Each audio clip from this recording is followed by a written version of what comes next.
If a friend lied to you as much as you lied to yourself, you would never trust that friend.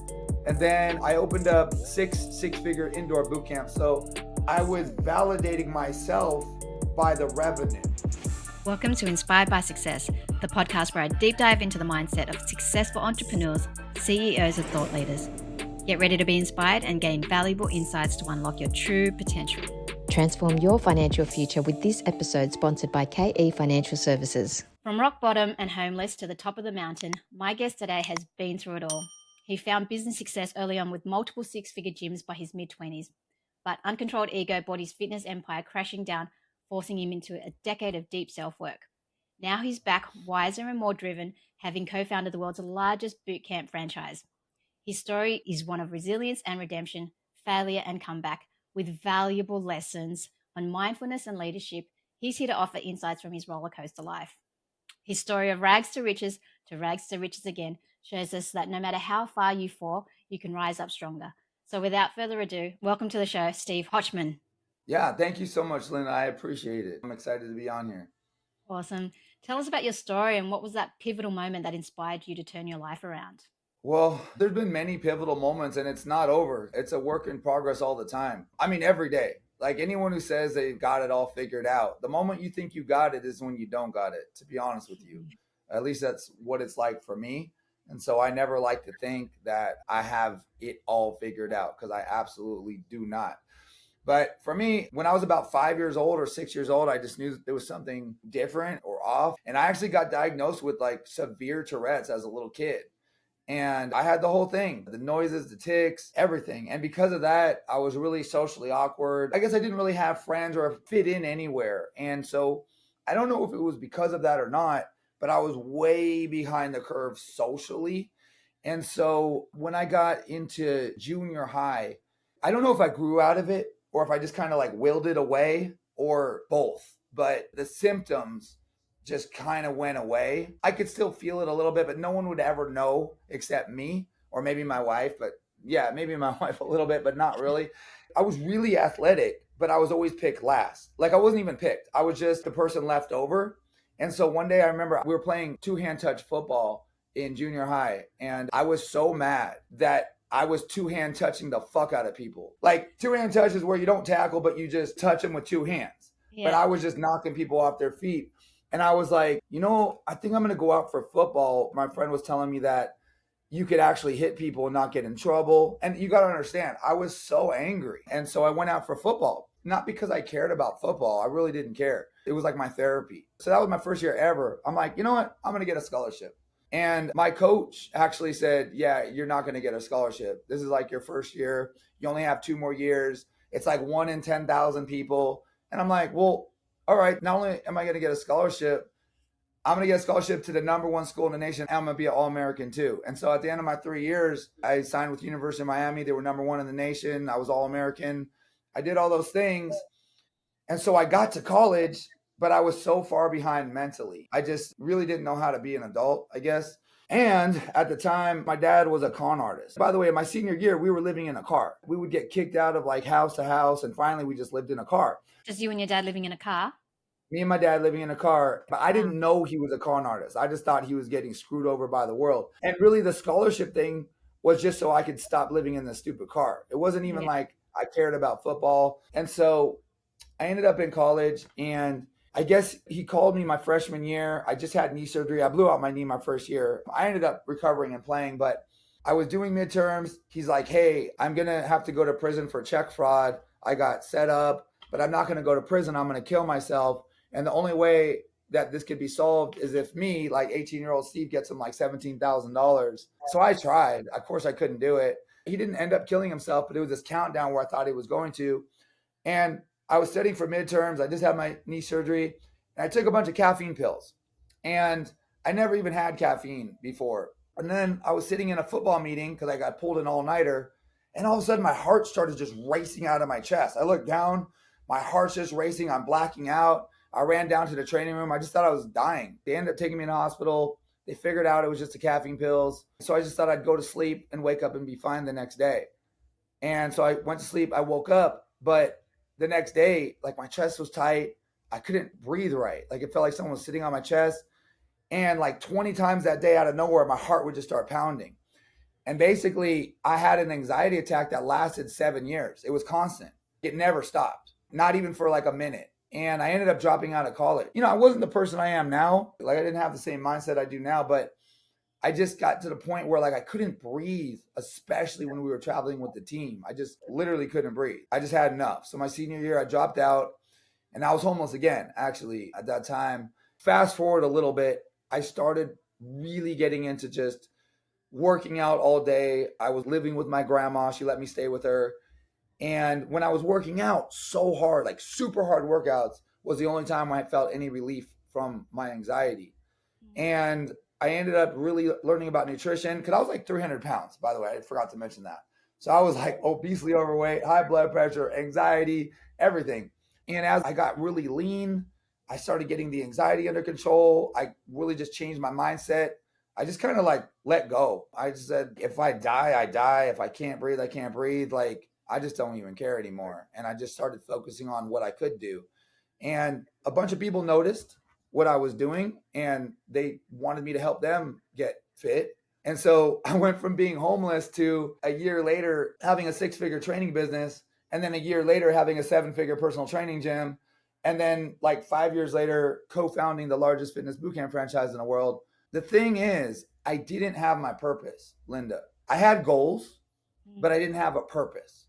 So my purpose now, this is like my anchor, is to give the most value to the most people in the most ways, right? That sounds generic. That sounds real generic. I'll be the first to admit that sounds like something anyone would say.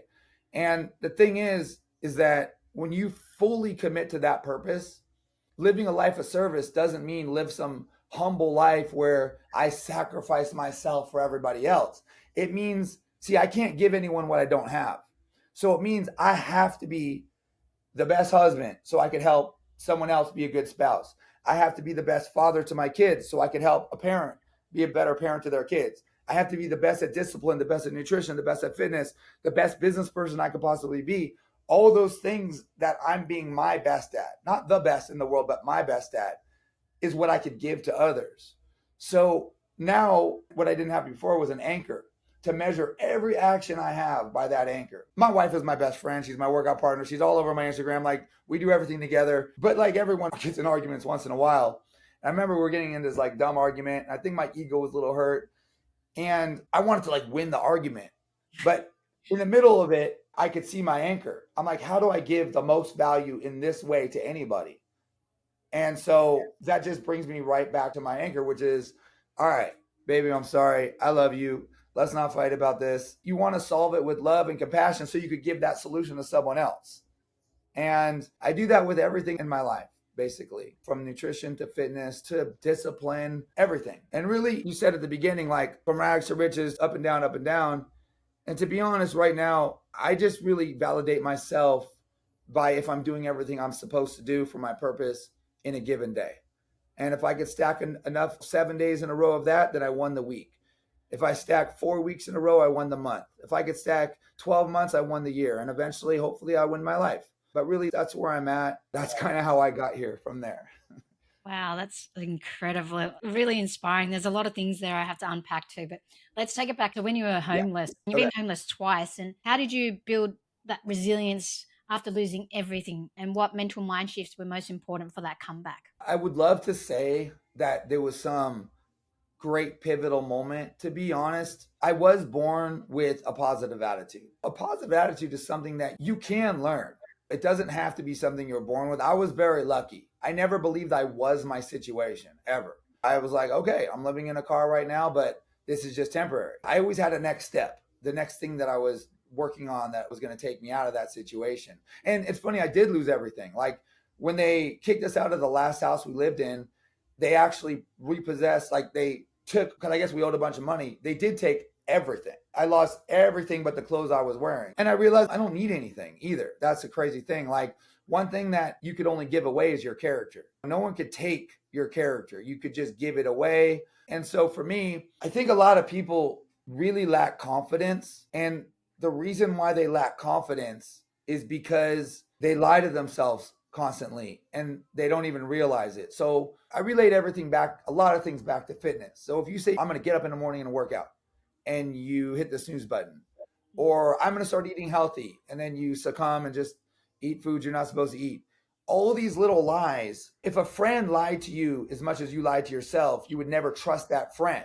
And so when you don't trust yourself, you don't even realize it, but you're not confident. And when you're not confident, you don't believe you can accomplish things. But when you hold your word, even to the smallest things, a situation never bothers you because you go, oh, I'm going to create this, and you actually believe it. And anyone could build that confidence, and it starts with just the little things. That's why I think fitness is such a great vehicle for everything, because you got to eat 3 to 5 times a day. You could work out every single day. Everyone's got to wake up in the morning. What are you going to do when you wake up? What time are you going to wake up? Are you going to hit the snooze? So you have so many opportunities to build that trust up. And once you build that trust, you kind of feel unstoppable. Like anything you say you're going to do, you're going to do. During that time that you were away for a decade, what other self-work did you do? Because you've lost the weight, you started doing more training, but did you work on yourself mentally constantly, small changes and increments each day? Yeah. So you asked the pivotal moment. There was one moment that was very pivotal. So this was when I dropped out of college. I was living with a girlfriend that I met over the summer when I was home for summer. I was working as a bouncer at a strip club.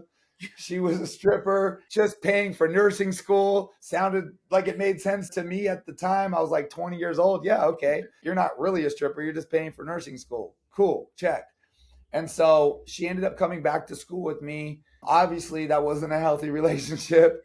I wasn't in the right mindset. And when I dropped out of college, I was living with her and her grandparents in this like ghetto community. And I ended up leaving that, and I linked back up with my dad, who was staying in this apartment of this assistant pastor of this tiny church. So there's this place called Fontana. It's a city in California, and it's a really bad city. And so I'm sleeping on the floor and my dad's sleeping on the couch. I mean, when I say the floor, it's like this thin, like very thin carpeted floor. And he's snoring. I'm looking up, and he fell asleep with a cigarette in his hand. And there's like a 3-inch ash about to fall on my face. I'm just looking at it like, wow, this ash is going to fall on me right now. And then all of a sudden I hear like gunshots outside and police sirens. And then there's something on my chest, and it was a cockroach. And I sat up. That was that moment, like, you know, the rock bottom moment where it was like so obvious and painful that I was so not living the life I was meant to live. You know, I was meant to really help a lot of people. That is why I'm on this earth. That is what I've done. Thousands of people. And that was a moment where I just got up. I had called my grandma. She let me stay like on a week-to-week basis. So when helping people just turned into this like 6-figure personal training business, I met this guy. He was a Vietnam veteran. I was like early 20s. He was mid 50s. And his son did karate in this gym, this little hole in the wall gym that I was running my little 6-figure business out of. And he wanted to lose 50 pounds, but he had this shoulder thing. He had a shoulder surgery. So I was just motivated. I'm like, let me meet with your doctor. I want to make sure I give you the best workouts. And he's like, oh, my doctor's like an hour away. I'm like, that's cool. I'll drive out and see him. I'll talk to him. He's like, I'm not even paying you. I didn't hire you yet. I'm like, I don't care. I'm going to do the best. If you want to hire me, cool. But I'm going to meet with your doctor. I'm going to give you the best. And he's like, who is this guy? And so he ended up taking me under his wing and becoming my first mentor. And so the first book he gave me was Napoleon Hill, Think and Grow Rich. He gave me the audiobook on that. I just devoured that. Then he gave me Dale Carnegie, How to Win Friends and Influence People. And that really changed my life. I finally understood the social stuff that I was missing. He gave me Cybernetics. He just gave me a lot of these different books. And he just really mentored me on just how to have like a very disciplined and tough mindset. He had 2 rules. He's like, never say the word can't and never say the word try. He's like, delete that out of your vocabulary, because if you say you're going to try, you're implying that you might fail. And you could say, I'm going to do this, or I'm not going to do this, or I don't want to do this, but don't say I can't and don't say I'll try. And not that failure is bad. Failure is how you learn, but it implies that you're okay with not really giving your best effort. And so I just did everything he said. I couldn't believe I finally had a mentor. Like, I've always wanted this. And I guess I was a son that he always wished he had. He was a dad I always wished that I had. That's where I did a lot of my personal development, was with him. The second time around, after I sold my half of Fit Body Bootcamp of the franchise, I really listened to Jocko Willink a lot. I don't know if you heard of Jocko. He has a podcast called the Jocko Podcast. He's an ex-Navy SEAL commander, and he really just talks a lot about leadership. I feel like he's one of the best at it. He's just one of the best at leadership. And he has a book that I got. It was called Extreme Ownership. And it was basically about like a real leader takes ownership of every single thing in their world. I'm at my gym, I'm at one of my facilities. And if the front desk does something wrong, whose fault is it? It's mine. It's my fault because I'm the leader. I didn't train them right. Or if they can't execute, then it's my fault to replace them with someone who can. But the bottom line is every single thing is my fault. And the great thing about having everything be your fault, that means that you could do something about it. Even if you can't do something, like let's say a plane hit this building, well, I could own my reaction to it. I could control how I react to that. So that was a big one for me. So it was a combination of my first mentor. And then honestly, like I learned a lot from Jocko, even though I've never met him in my life. I learned a ton from him. So I would say those are the two biggest influences in my life. Beautiful. Do you still keep in touch with your dad? Because I'm sure he'd be really proud of the man you've become now. My real dad? Yeah. No. So some people are sociopaths and they're just not real people. I would like to think that now, as I'm a grown man, I would be able to filter through all that bullshit and have an actual real conversation with him. But he died and I hadn't talked to him for like 10 years. I just really came to the realization that there are some people in the world that are just not good people. And I had to go through that to help a lot of other people who are angry at their parents and they feel let down from their parents. And the thing is, I was angry at my dad for a long time and I felt let down for a long time. And then I just realized that parents are just people. They had a kid and maybe they had the best intentions, but maybe that's the best they got. Maybe that's the best they have. No grudges. Yeah. You know, we put expectations on parents because they're our parent that they should be better than they are. But the truth is, people are as good as they're going to be. Just because they're your parent doesn't mean that they're not the person that they are. And there's lessons to be learned there too. But through that thought process, I totally forgave him. When you're really holding that anger, you're just hurting yourself. Even like my mom. I love my mom and she's very much in my life. But it would be so cool. Me and my wife were talking about like, what if we had parents like us that are like in business, in leadership? My kids come to me for everything. Like, Dad, how do I do this workout? Dad, is this food okay? Dad, hey, I'm having this issue with someone. How would you handle it? I can't come to my mom for that stuff. It's not like that. It would be really cool, but I also understand that that's the best she's got. And that's okay. Just because you're a parent doesn't mean you're better than you are. And I love the fact that you have a big different perspective and you're improving yourself constantly, regardless of how your parents treated you too. So that's really beautiful. Can we talk about your business and how you built it? Because building the biggest franchise, that's really inspiring. How did you do that? Talk us about some of the strategies and how did you become so successful? Was it the team around you? What marketing worked? I'm curious to know. To be honest, everyone thinks that it's like marketing and sales funnels and like all this stuff. And while that is all great, really what it is this. It's something that you cannot buy. It's a transfer of energy that you give to people. It's an experience that you could give to someone. And because I came from such humble beginnings, because I had no money, I was home, like all that stuff.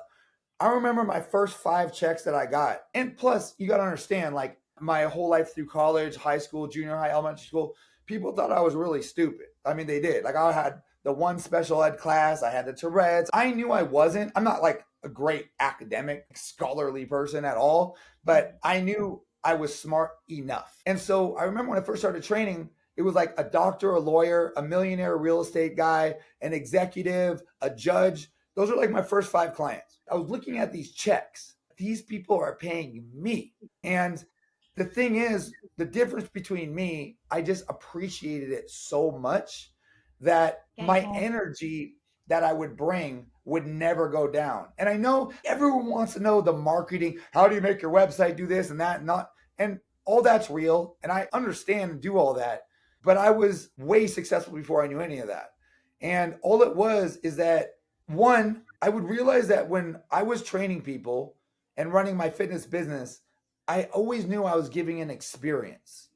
So a lot of people come to train their clients. I came to give an experience. From the moment someone walked in the door to the moment they left, to every motivational thing I would say, to every joke I would say, to every hard discipline I would do, everything was an experience, everything. And I would just out experience everybody. I would always think like the experience I'm going to give is like going to be the best experience and yours is going to be down here. You're never going to match this experience. So everyone would focus on their certifications. I would focus on the experience. You know what I mean? Or they would focus on the equipment or the aesthetics. It was always the experience for me. And then also, I never showed up for my clients. Okay, this is going to sound weird, right? Yeah, that expression is what most people would make. You see, most trainers, what they would do is they would show up for their clients. Like, why are you here at 5 a.m.? Because I have clients. Well, I was always doing what I was doing because it was the next step to my dream. I always knew I wanted to create things, but I knew I had to be the best and give the best experience to create those things. So most people would get the energy of someone showing up for their clients. People would get the energy of me showing up for my dream. It's way different. And that's why I would never settle in. Most trainers, they start up here and then they settle in and hit cruise control. I could honestly say in 25 years, I've never, ever not given 1,000%. Never, like not one session out of tens of thousands of sessions. And that was the difference. So before I did the boot camps, I had a personal training gym and we had 40 trainers that were under one roof. And so for 10 years, I would see what the difference was. My revenue was always higher. The amount of clients I always had was more. Why? Like what was so different about me? There's many trainers that knew more about training than I did, but why was I so successful? And it was because of that appreciation, linking what you're doing, not to the client being there, but to your dream, giving them the energy of your dream, and always being aware that you're giving the ultimate experience, not a training session. And that's it. If you could just do that, all the other stuff is just bonus. Wow. And I'm guessing that a lot of the revenue flowed in because of that experience as well, what you gave out to the world. But how did you manage all your finances to become a franchise? That's what I'm curious about as well, because becoming a massive franchise and managing all that. It wasn't that difficult. So I started off with my 7-figure gym, and then I opened up six-figure indoor boot camps. So what I did was I opened them up in gymnastic centers and cheerleading centers. So they weren't open till the nighttime. So I would just, for barely any rent, almost sometimes no rent, they would let me use their facility in the morning. So I instantly had a big facility. I would just bring some equipment there. I would train the trainers on how to run it, and it would quickly grow to 6 figures. I have a thing called human billboard marketing where I would usually start off with like 50 people for free. And it's very different than what most people do, because if I could give 50 people the most unmatched experience, I could get referrals from those 50 people. Now I have 50 marketers for me. I have 50 marketers. And so I would just do that. And then it would grow within a couple months to 6-figure boot camp. I'd open up another one. And then I ended up partnering with this guy named Bedros. He's pretty well known in the fitness industry. And he had a massive following of trainers that did his business courses and everything. But I had the boot camp model that he always wanted. And so we partnered 50-50. And to be honest, it was just so different. See, at the time, all the boot camps were done in the park. Mine was the only indoor fitness boot camps around. And so I had this model with human billboard marketing, with giving the ultimate experience, with human billboard marketing, all that stuff. And it grew. I think off stage, I sold like 300 franchises the first day. And honestly, we just hired an attorney to write up the paperwork. It wasn't that difficult, like really, to run a And then franchise. from there it just flowed, huh? I Yeah. will say this. I don't know if a boot camp franchise is the best franchise. And that is one of the reasons why I got real burnt out on it, because it's not like a McDonald's. It's so personality driven that if you sell a boot camp franchise to just some business guy that just wants to turn a profit and doesn't have a passion for what we're doing and isn't good at leadership, you could have the greatest model in the world, but it's not going to be successful. And that's what I was seeing. And it was hard because we had to constantly sell. We had to constantly sell because we were scaling up constantly. So we had to sell. And I was selling to people that might or might not be successful. Sometimes I kind of knew they wouldn't be, or I wasn't sure, but a lot of them weren't successful at first. Even though we had a lot of franchises, a lot of them failed. And I started feeling like I was just selling something I didn't really believe in anymore, because it's so personality driven. And that was one of the reasons why I just started kind of getting burnt out on growing this franchise. I wasn't proud of it anymore. I don't know how it is now. Maybe it's awesome, but it's very difficult to franchise something like that's so dependent on the individual. Are you still doing it now, or that's something? No, I own my own privately owned businesses. So my business model is a little different. What I do is the trainers that work for me that do an amazing job, I open up locations with them and we partner. So I'll be a little partner, they'll be the big partner, that'll be their baby. And my whole goal is that together we'll all be more successful than individual. And so I help them create 7-figure boot camps and it grows our brand at the same time and everybody wins. You know, if someone's working for me, I want them to have the next step that I did. I want them to be working for their dream. This is exactly what I did. I don't want someone on the floor that's just working for a paycheck. I Yeah. want them to be working for their dream. You want to own a 6-figure boot camp? Show me you could do it. Pretend this place that we're in right now is yours. How would you run it? Show me long enough and we'll do it together. That's what I did. And in terms of leadership qualities, because we talked about leadership, what do you think makes a great leader? I mean, honestly, I don't know if there's just one thing, but the classic lead by example. Lead by example. As a leader, you should always be doing everything on a higher level than everyone around you with the hope that they'll get better than you. You know what I mean? So, like this morning, so last night I was up doing diets actually, like with my coaching clients. Man, it was a late night. I was up till about 12:30 and then I got up at 4 and I wanted to make sure I was here before our trainers. A bad leader would be like, I'm the owner, so you guys get started. I'm going to roll in afterwards. A good leader is here first. You just have to set that example. And a really good leader wants to go with the other person's plan. So when we're coming up with workout programming and I have an idea and they have an idea, and maybe my idea I feel is like 5 or 10% better, but their idea is still amazing. I will always go with their idea because they'll take ownership of their idea more than they will my idea. So a good leader doesn't want to be right.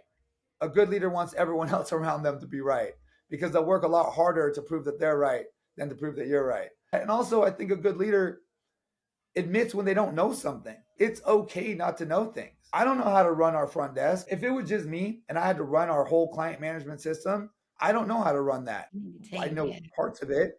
And it's perfectly okay for me to come in and say, hey, can you show me how to do this? You're so good at it. I don't even know how to do it. And I see some leaders get their ego involved and they don't want to admit they don't know something, but everybody knows they don't know something. So I guess a good leader has their ego in check 100%. Your ego has to be 100% in check, or else I don't think it's possible to be a good leader. That's so true. And how do you deal with stress today as well versus like how you had unhealthy coping strategies before? How would you deal with stress today? That's a great question. Like I said, I am a work in progress. Yesterday, something wasn't going the way I wanted it to go. And honestly, I got pissed. I was like in my car and I was just like, just by myself. I have something written on my arm and I actually read it when I was in my car. It says, everything that happens, happens as it should. What stands in the way becomes the way. Focus on the work, not the results. At the end of the day, I asked myself, did I give everything I had today? Am I giving everything I got? Is there anything I would change? Did I not give 100%? And if the answer is yes, then everything is happening as it should.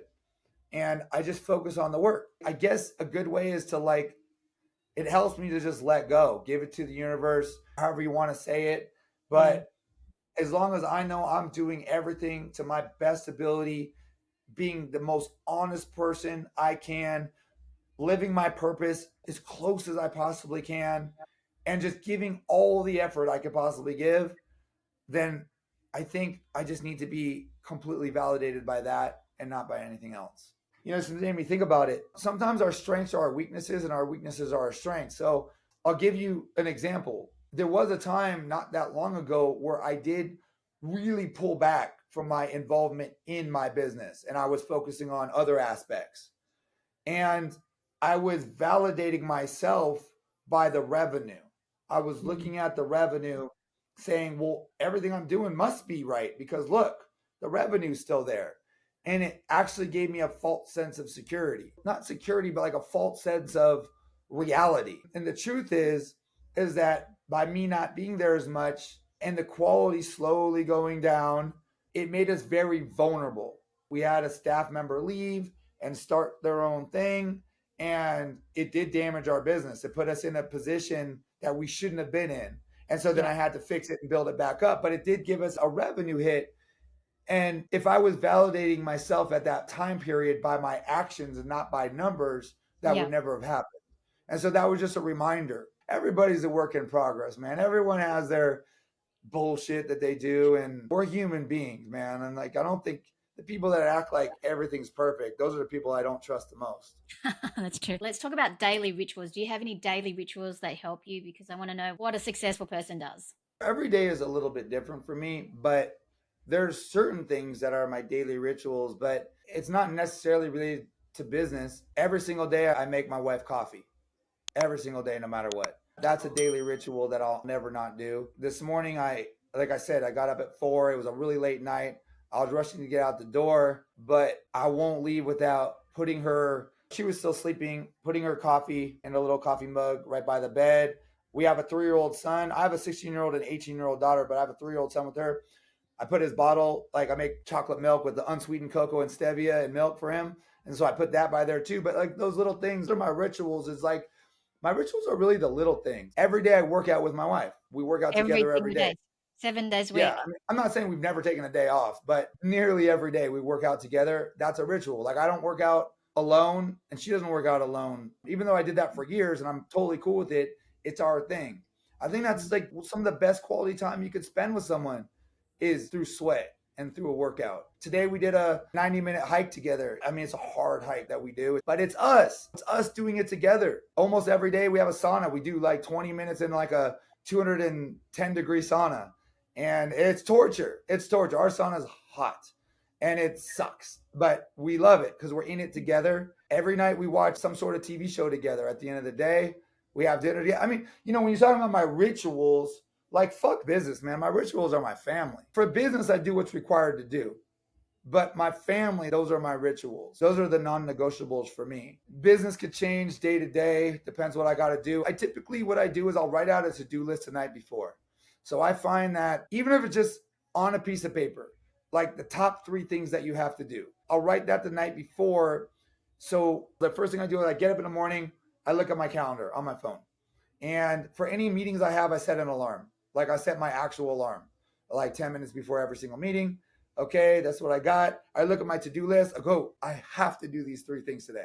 Come hell or high water, these 3 things will get done today. I mean, honestly, those are my ritual. I think that's really all I do that's constant. And then it's just leadership and bringing it 100% and keeping the level of energy in our business is at the very top. It's something that you can't buy. You could compete with anybody on that level.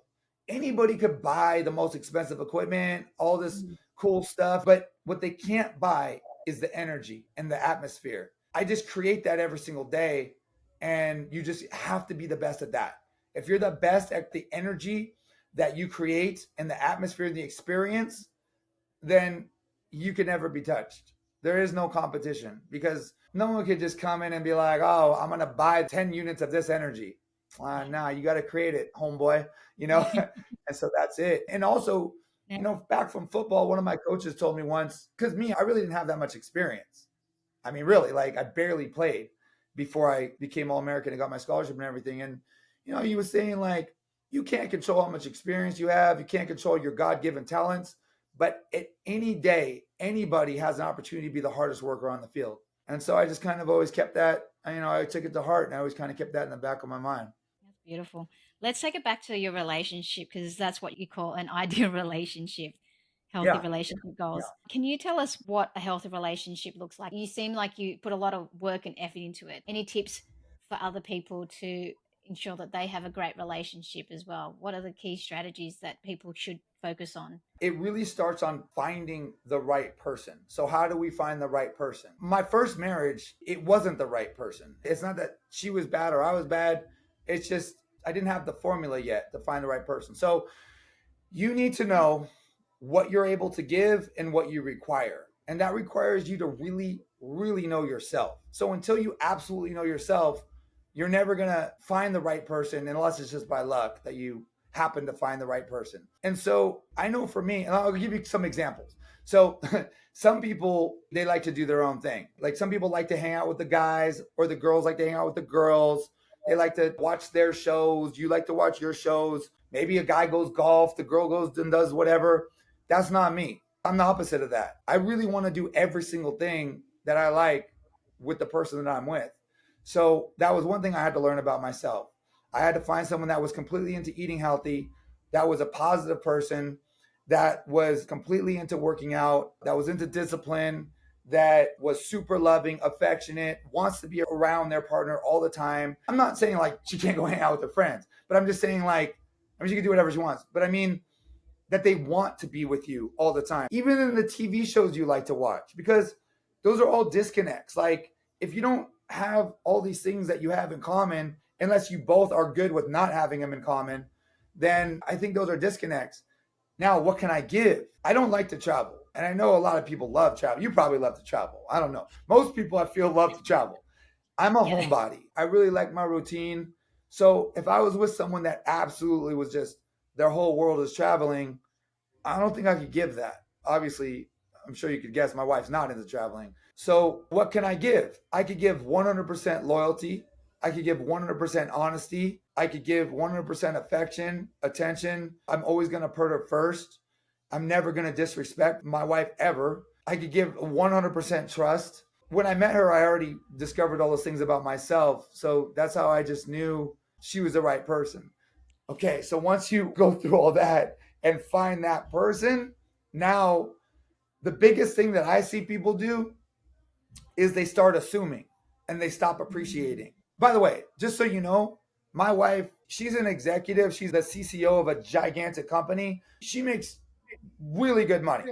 So I just want to like preface it by saying she's very successful. But with that being said, I cook 90% of the meals in the house and she does the laundry. That's just like kind of our roles, I guess. A lot of couples forget to say thank you. They assume that she just knows. She just knows that I appreciate that. In like 9 years, I don't think I've ever not said like, oh, thank you so much, baby. Thank you for doing that. Thank you for hanging those up. Thank you for washing the clothes.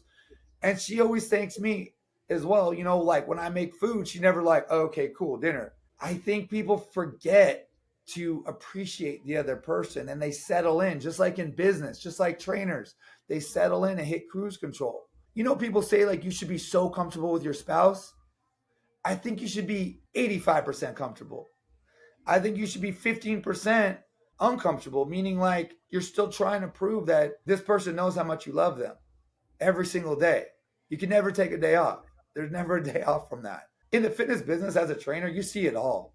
You see women that aren't appreciated by their husbands, husbands that aren't appreciated. And that's one of the biggest things that ruins a marriage or a relationship is the other person just stop doing the things that they did at the beginning and they stop appreciating the things that they used to appreciate.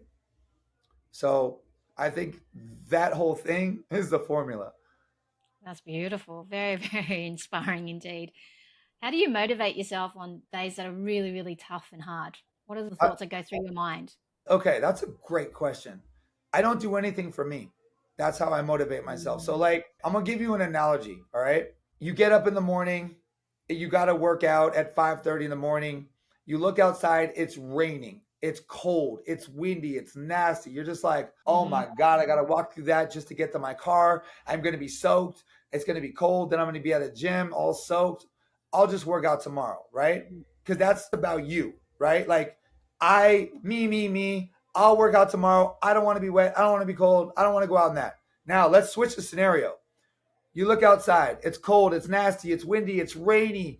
It's horrible. But it's time to pick your kid up from school and your kid's sitting on the curb in the rain. Is there ever a possibility that you're not going to go through that to pick up your kid? Why? Because it wasn't about you. And so, what I've done in my life is I've related everything I do to being the best parent and the best leader. So, for instance, if I don't feel like working out, if I don't feel like going to work, whatever I don't feel like doing, and I just succumb to that, I don't think about letting me down. I think about how do I tell my kid to get off their iPad and study, be a little bit more disciplined if I can't give them what I don't have. So I'm letting them down. I've convinced myself I'm actually deciding to hurt my kids. and my wife and the people that I love, the people that I lead, my coaching clients, when I'm not doing what I'm supposed to do. Motivation is kind of bullshit. It's not about motivation. That's just a feeling. When I'm motivated, it's a bonus. When I'm motivated, it's like, oh, cool, I'm motivated. This is great. But I don't depend on motivation in any way. I depend on, I'm not going to on purpose hurt my kids and my family, my coaching clients, and my loved ones. And I think if people could really connect what they're doing to that, they'd be surprised on how far they get in their life and what they do.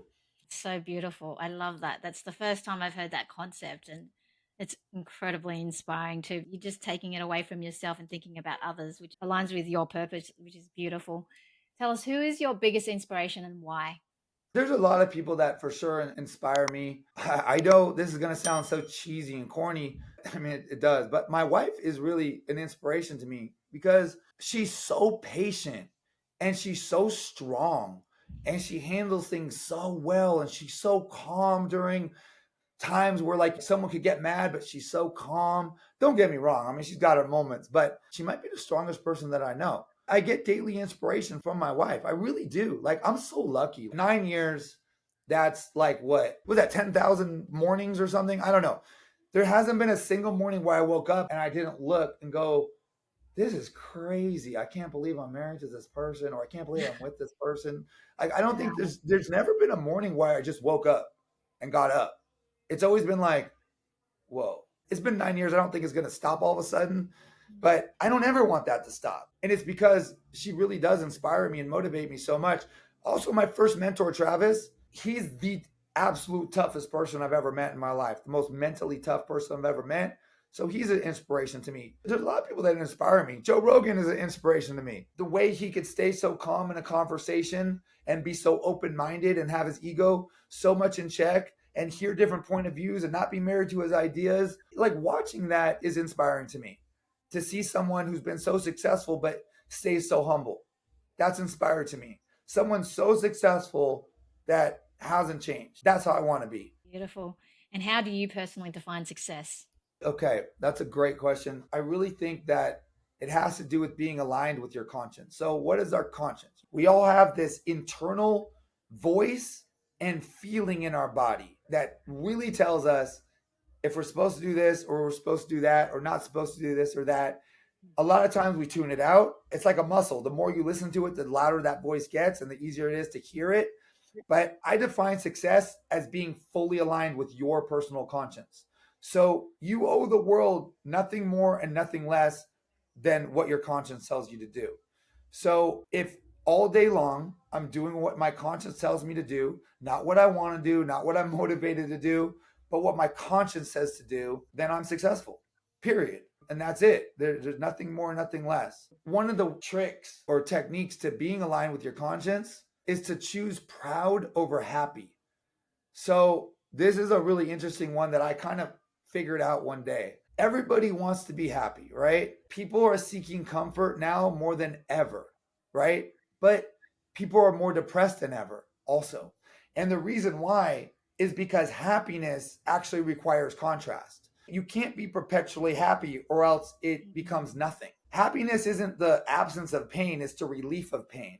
So you could choose your pain or your pain could choose you. Meaning, I could get up in the morning and choose the pain of not hitting snooze and getting up. So I'm choosing proud over happy. I would be happy to sleep in, but I would be proud to get up.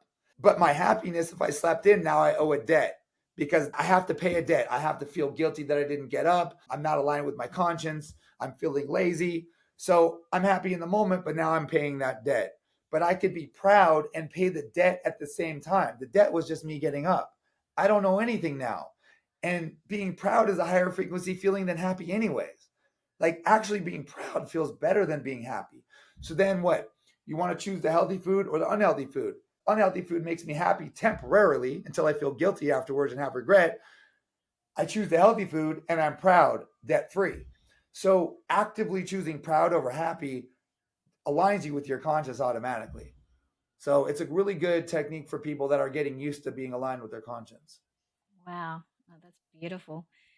What legacy do you hope to leave behind for the world? I feel like this, right? Imagine, you ever watch Black Mirror? You ever watch that show on Netflix? I've heard of it. I haven't watched it yet.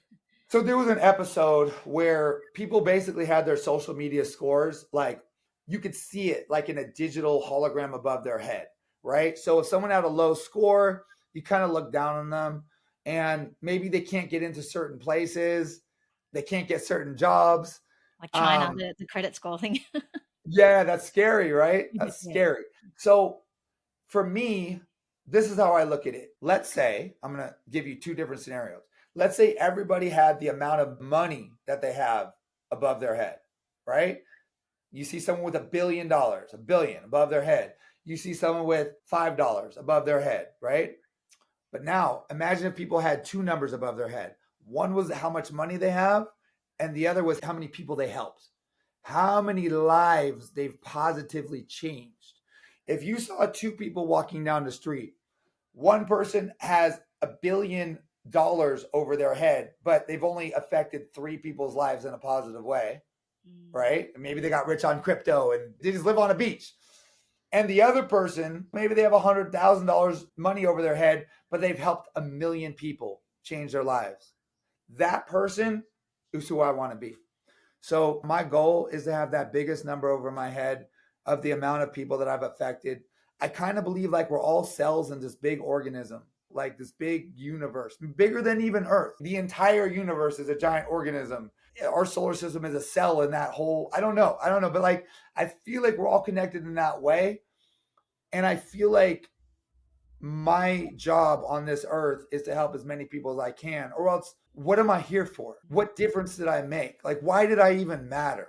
I feel like the more impact you make in a positive way on most people is directly related to how much you even mattered. And so that is my legacy. It's not even like about people knowing it was me.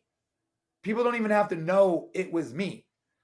The only reason I hope they know it was me is to inspire them to do the same thing. Because or else that's just my ego, right? I just want to know, like at the end of the day, I don't know what happens when we die. I have no idea. No one knows for sure. But I want to be able to know that I have made a significant impact on as many people as I possibly can. That's my legacy. Wow, that's incredibly amazing and inspiring. I just love that energy that you give and the positivity and the fact that you're giving, and that's really beautiful. And we should have more people like you in the world too. So, finally, where can people find you? Guys, if you found this valuable, please hit the like and subscribe so I can get more incredible guests like Steve. So, where can we find you, Steve? Yeah, the best way is just my Instagram. It's stevehochman.driven. When people message me, it's just me on there. I don't have anyone like an assistant answering for me or some like autoresponder. It's just me. That's the best way to reach me and to find me. Beautiful. Thank you. Thank you so much for your time. I really enjoyed this interview. Me too. Thank you, Linda. I appreciate it.